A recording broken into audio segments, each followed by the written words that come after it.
Alors bonjour à tous et bienvenue à Un Monde à l'envers, l'édition du 21 août 2019, 17h20, heure du Québec, heureux de vous retrouver, de plus en plus nombreux.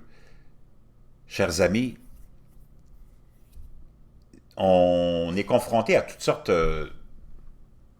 de dangers, hein, et on est confronté aussi à toutes sortes d'aliments douteux. Quand on fait notre épicerie, il faudrait garder en tête que c'est important d'acheter, et je vous en parle souvent, je vais le répéter souvent, des aliments non transformés. Vous voulez une soupe aux légumes, achetez-vous des légumes, faites votre soupe.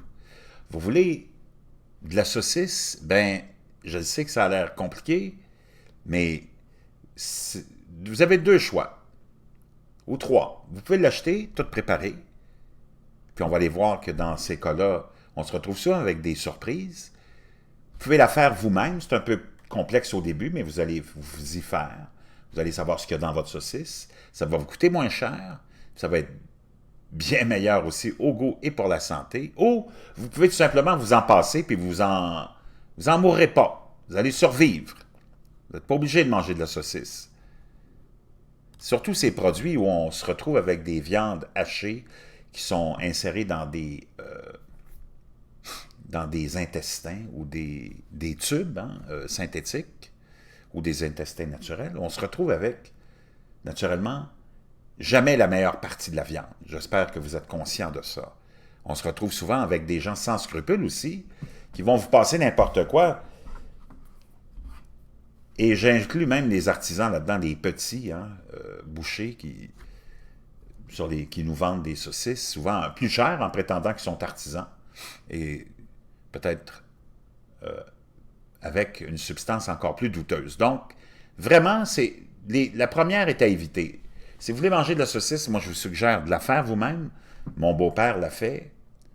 Je l'ai déjà fait, c'est pas compliqué. C'est plus simple qu'on pense. Il faut juste le bon instrument pour le faire. Hein? Un petit moulin à viande avec l'ajout pour faire la saucisse où on insère le tube, artificiel ou naturel. Et le tour est joué. Puis vous avez votre viande, c'est vous qui avez choisi la viande, c'est vous qui avez choisi le taux de gras à mettre dedans, puis c'est vous qui savez qu'il y a juste la viande dedans et non pas toutes sortes d'ingrédients comme ces merguez qui ont été analysés. On remercie l'abonné qui nous a envoyé ce lien-là. Vraiment, c'est très intéressant. Des merguez composées de plastique, métal et plumes. 21 août 2019, on ne remonte pas à 2000 ans avant Jésus-Christ, là, c'est vraiment récent. C'est d'hier ou même d'aujourd'hui. Des journalistes de France Télévisions, suite à une enquête, révèlent que dans de nombreuses merguez analysées, plastique, métal et autres plumes ont été détectés dans leur composition. Ce sont des éléments phares du barbecue tout l'été, hein? Les merguez, naturellement. Il s'en vend 120 000 tonnes chaque année en France. Mais des révélations de France Télévisions les rendent beaucoup plus amères.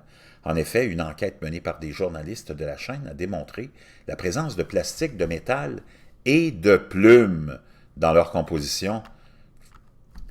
Pour parvenir à ces conclusions inquiétantes, les journalistes ont fait analyser 3 lots de merguez, tous disponibles en supermarché.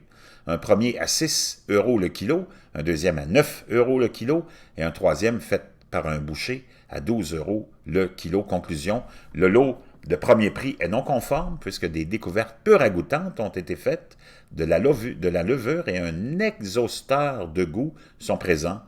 De même, les analyses ont permis de démontrer la présence de tissus lymphoïdes sensibles aux virus et aux bactéries qui présentent un risque de contagion pour le consommateur selon les scientifiques.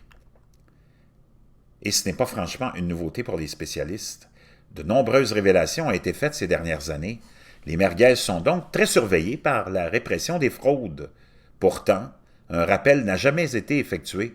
Ainsi, en 2017, sur les 152 merguez prélevées, 62 sont jugées non conformes. Auparavant, en 2013, le magazine 60 millions de consommateurs avait dénoncé le fait que certaines merguez pouvaient contenir des traces d'animaux non signalés, comme par exemple la présence de traces de porc. Et c'est pas signalé sur l'étiquette. Pour rappel, en théorie, la merguez est seulement constituée de viande de bœuf et ou de mouton mixé à d'autres ou à quelques épices. Mais cela a déjà été prouvé. Certains industriels, peu scrupuleux, n'hésitent pas à remplacer la viande par du gras. Un conseil pour éviter toutes ces mauvaises surprises, eh bien oui, passer derrière les fourneaux et faire soi-même ses saucisses. C'est vraiment la seule solution, je pense.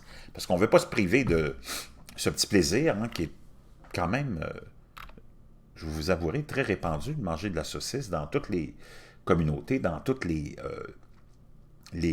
ethnies, hein, parce que c'est un moyen de passer les pièces de viande les moins tendres, les moins intéressantes, hein, on les passe au moulet, on les hache et on les assaisonne, donc ça passe bien.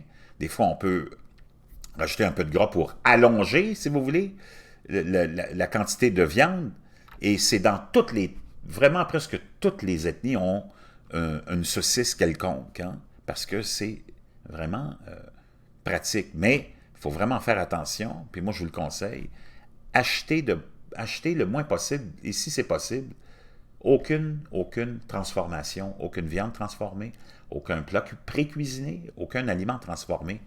Achetez du vrai. Vous allez vous sentir bien mieux, puis votre portefeuille aussi.